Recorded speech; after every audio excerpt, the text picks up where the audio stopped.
members, it gives me great pleasure to address both houses of parliament at this first meeting after the general elections. I extend my warm greetings to all of you. The general elections which have concluded recently have shown to the world the success of the democratic system of government adopted in the country since independence. At this important stage in the history of the country as well as the history of the world, our first task should be to give a clean and efficient administration. Another important matter to which I would like to draw your attention is electoral reforms. We have been talking about this subject from time to time, but no government has taken any major step to bring about suitable amendments to the election laws during the last few years. The object of such a law will be to get rid of money power and to bring in accountability in the case of political parties so that the elections may be conducted in a free and fair manner. The new government will take necessary steps in this direction in consultation with all political parties.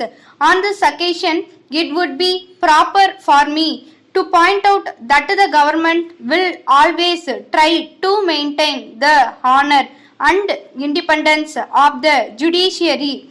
I would assure you on behalf of the government that all efforts will be made to reduce the pendency of cases in the courts throughout the country by filling up the vacancies and by proper use of modern technology. Regarding the question of center-state relationship, the government will take into consideration all the studies and reports made in this respect and in consultation with the state governments take necessary steps in order to settle all disputes between the states in matters of common interest. We are happy to note that the economic reforms of the past 5 years have achieved some amount of success. However, as you are aware, the speed with which we are moving is not much when compared with our requirements.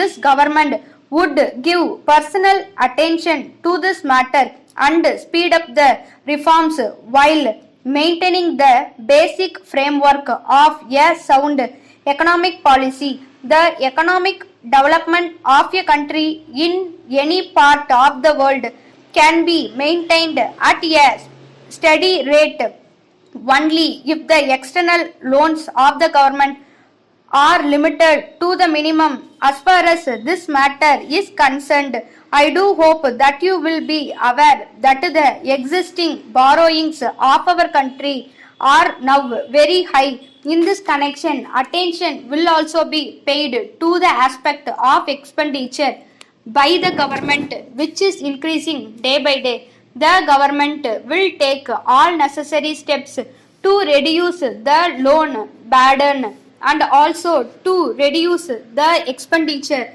to the maximum extent possible so that we may be able to invest more money in the development schemes for the people.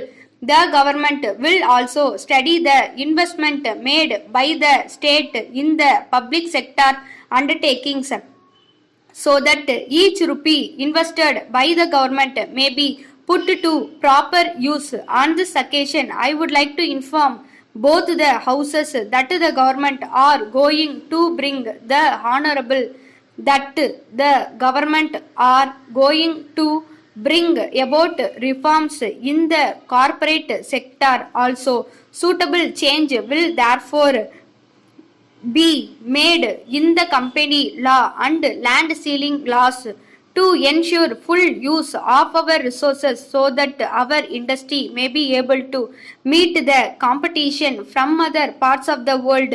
At this important time, this house will have the great honor of taking this government to the next century. Thank you. Letter from Gopal and Company Limited, Salem. Messrs. Bhaskar and Sons Limited, Chennai. Dear sirs, this is with reference to your kind inquiry about the latest price list and catalog of our products. You may be aware of the increase in the transport charges and the increase in the cost of the raw materials. Since we are dealing in glass articles, we will have to face the risk of damage during transport.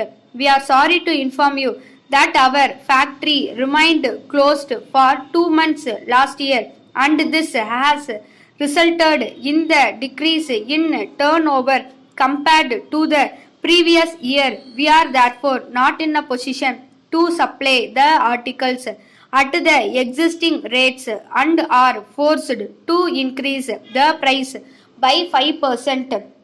We request you kindly to bear with this increase.